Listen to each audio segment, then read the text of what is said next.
أعوذ بالله من الشيطان الرجيم بسم الله الرحمن الرحيم إنا أنزلناه في ليلة القدر وما أدراك ما ليلة القدر ليلة القدر خير من ألف شهر تنزل الملائكة والروح فيها بإذن ربهم من كل أمر سلام هي حتى مطلع الفجر। মহান রব্বুল আলামিন জানিয়ে দিচ্ছেন, নিশ্চয় আমি এক মহিমান্বিত রাত্রির মধ্যে পবিত্র কোরআনকে নাজিল করেছি।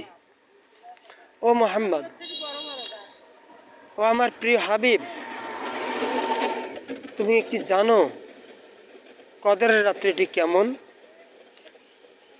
কদরের রাত্রিটি হচ্ছে সহস্র মাস বা হাজার মাসের রাত্রির থেকেও অতি উত্তম। আর সেই রমজানুল মুবারকের মধ্যে আমি আমার মানব জাতির আলোর দিশারি হিসাবে পবিত্র কোরআনকে পাঠিয়ে দিলাম। সুতরাং এই কোরআনের সঙ্গে যারা বন্ধুতা স্থাপন করবে, কোরআনকে যারা নিজের জীবনে বন্ধু হিসেবে গ্রহণ করবে, আল্লাহ বলেন তারা আমার মেহমান, আমি তাদের জন্য জান্নাতের জামিনদার হয়ে যাই। সম্মানিত ভাইরা আমার, আল্লাহ বললেন যে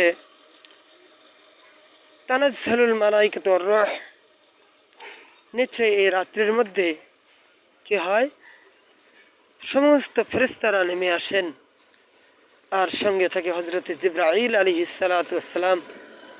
ফেরেশতাদের সঙ্গে দলবদ্ধ হয়ে তারা কি করেন, সালামুন হিয়া হাত্তা মাতলাইল ফাজির, মানুষের ফজর পর্যন্ত শান্তি বর্ষিত লিখতে থাকেন, মানুষের ভাগ্য পরিবর্তন করতে থাকেন এবং মানুষের মুক্তির পথে